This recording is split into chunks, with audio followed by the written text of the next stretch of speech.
Bienvenue à tous sur ce nouveau tuto sur les bases de Photoshop. Aujourd'hui ce sera une vidéo rapide mais vraiment essentielle sur le workflow ou le flux de travail en français, désolé, qui va parler de retouches non destructives. Je vous explique très régulièrement dans tous mes tutos qu'il faut faire de la retouche non destructive, mais je ne vous ai jamais donné l'explication du pourquoi, du comment. Aujourd'hui on va s'arranger pour que vous puissiez comprendre à quel point une retouche non destructive est importante et à quel point elle peut vous aider dans la réalisation de vos images. Mais on va également se pencher sur le fait de préserver les performances de votre pauvre ordinateur. Regardons ça tout de suite.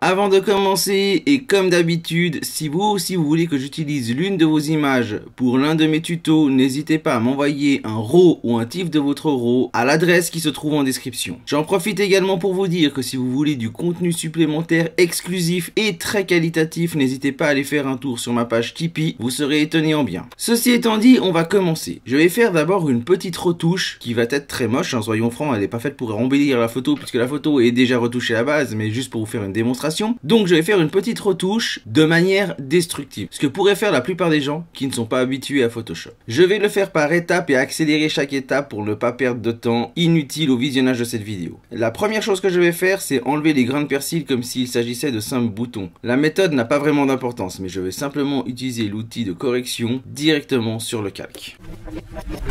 Maintenant, je vais faire des réglages de lumière et de colorimétrie suivant cet ordre: niveau, courbe, saturation. Toujours directement sur l'image de base.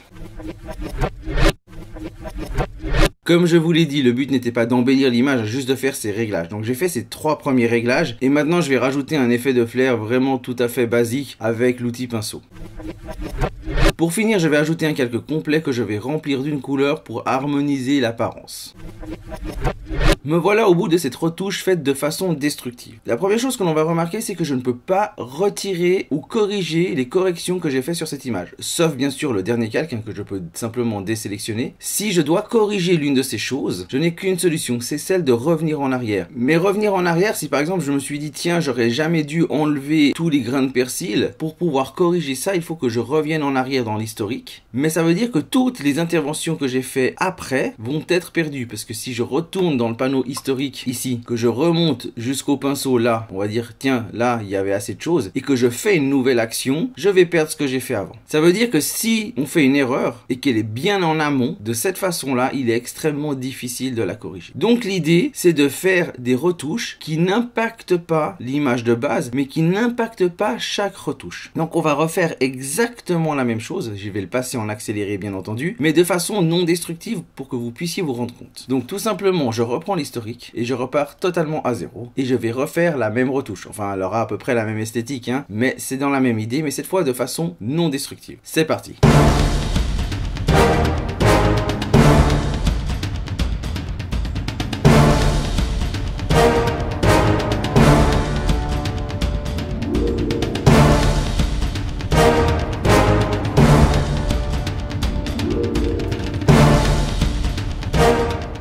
Voilà donc exactement la même retouche, mais de façon non destructive. Pourquoi non destructive? Tout simplement parce que je peux reprendre chaque point et le corriger sans qu'il y ait un impact sur le point prochain. Par exemple, j'estime que j'ai enlevé trop de persil. Il me suffit de revenir sur le calque de correction des persils, j'y ajoute un masque de fusion, et puis à partir de là, je peux simplement prendre un pinceau noir, et je vais venir peindre en noir là où je pense que je dois récupérer du persil. Par exemple, je me dis, bah au centre, ce serait joli qu'il y ait un peu plus de persil, un peu là, et voilà. 3 grains de persil, c'est beaucoup mieux. Ah bah non, finalement celui qui est là il est pas joli, j'ai donc enlevé celui-là. De nouveau je peux l'enlever, il suffit que je remette en blanc. Là j'ai pu corriger réellement de façon précise une erreur que j'aurais pu faire avant. La même chose si je me dis ah bah finalement la colorimétrie ici elle est pas très bonne, je veux venir la corriger, je peux revenir ici à tout moment puis corriger, me dire bon bah en fait je voulais quelque chose un peu moins pétant, les verts un peu plus corrects et un peu plus foncé, c'est ok. Disons que si maintenant je me dis tiens je veux corriger encore la courbe, je vais faire quelque chose d'un peu plus clair parce que j'ai fait un peu plus foncé de l'autre côté, côté, je peux. Alors si vous avez regardé dans la version accélérée, vous avez pu noter que j'avais fait un groupe ici, que j'ai passé le groupe en objet dynamique. Qu'est-ce que ça veut dire? Ici, le groupe a été fermé, donc ce n'est plus qu'un calque. Mais on reconnaît ici l'onglet de l'objet dynamique. Si maintenant je vais ajouter un effet de filtre, par exemple je fais filtre, puis je vais rajouter du bruit, alors ajoute bruit, puis je vais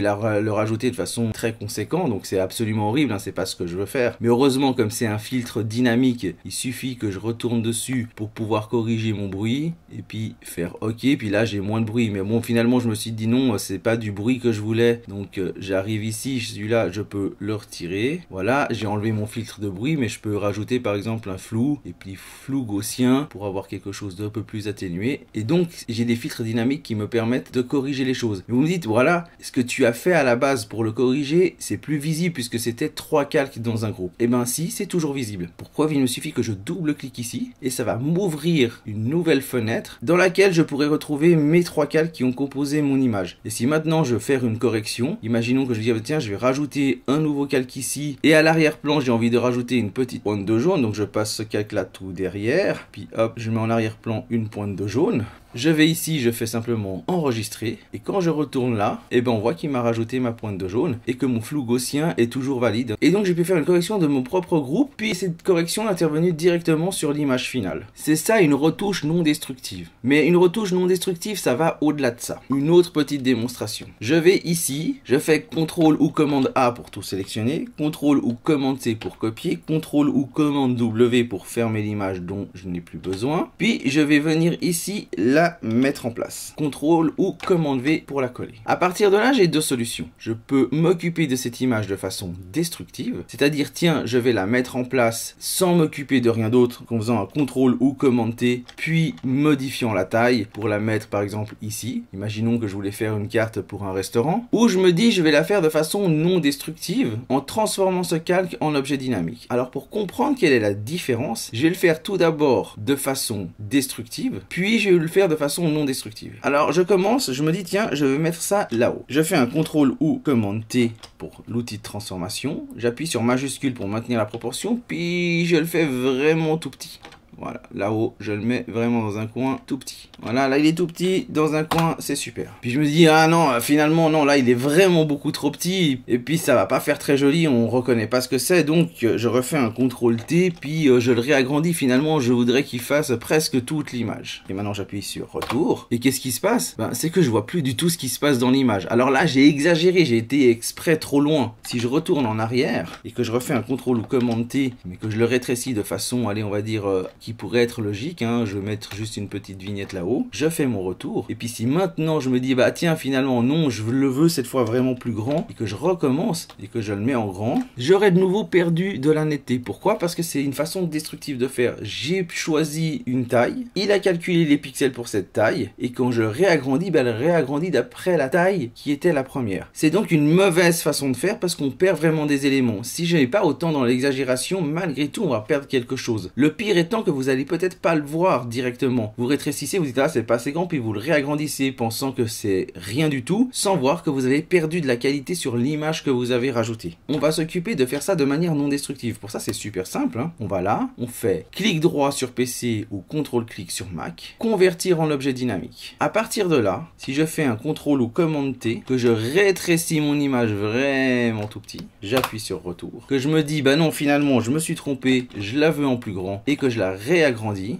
j'appuie sur retour et rien n'a bougé. Cette photo est nickel parce que c'est un objet intelligent et chaque transformation n'est pas destructive. En réalité, il va garder toutes les propriétés de ce calque, il va juste changer l'apparence sur ce travail mais ne va pas toucher aux pixels. Cette façon de travailler nous permet réellement de pouvoir revenir en arrière en tout temps. La conséquence de travailler de cette façon, c'est qu'on cumule très rapidement beaucoup de calques. Dans la version destructive de cette retouche, j'ai utilisé deux calques. Le premier sur lequel j'ai travaillé, puis un deuxième pour la couleur. On aurait dit un troisième si j'avais dû mettre l'image du whisky. 3 calques. Dans la version non destructive, j'ai utilisé bien plus de calques. Juste là, j'en ai 10. Alors je sais, vous allez me dire, mais non, t'as pas 10 calques. Hein. En réalité, ici, il y en a qu'un. Non, ici, il y en a bien 10, puisque si je double-clique là, je me retrouve bien avec mes 3 calques supplémentaires. On a donc bien 10 calques en tout. Et c'est là qu'il faut faire aussi attention à préserver les performances de votre système. Si je reviens tout au début, et puis que je veux faire une retouche non destructive, mais non optimiser, qu'est-ce que je vais faire? Je vais dupliquer ce calque, je prends mon outil de correction, puis je vais commencer à corriger. Bah là, c'est exactement la même chose que tout à l'heure, hein. C'est pas plus destructif, puisque si je fais une erreur et que je veux revenir en arrière,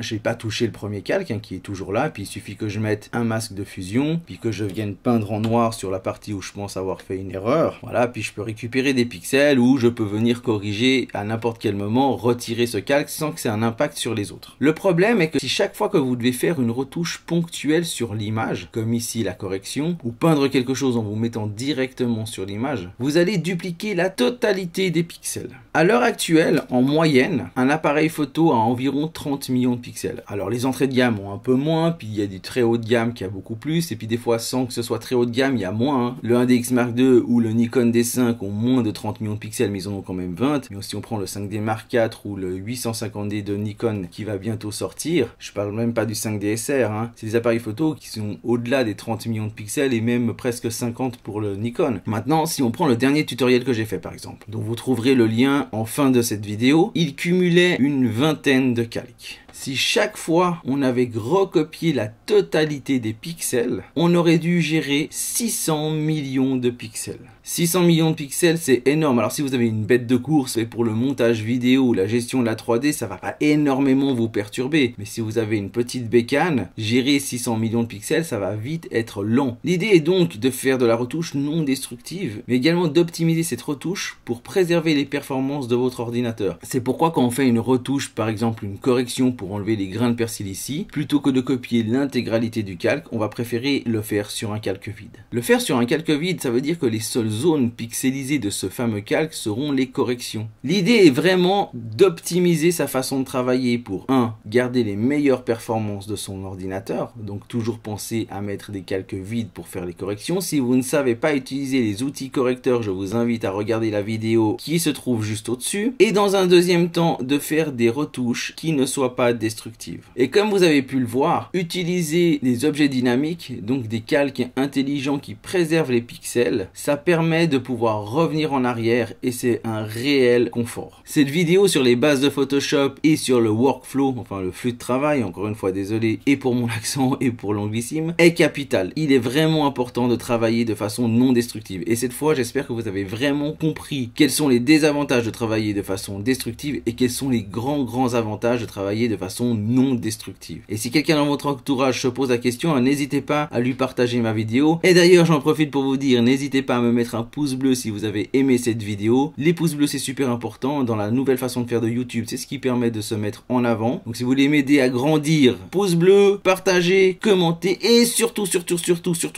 abonnez-vous. Je terminerai en disant que si vous voulez du contenu supplémentaire, qualitatif et exclusif, n'hésitez pas à aller voir ma page Tipeee. Sur ce, ciao!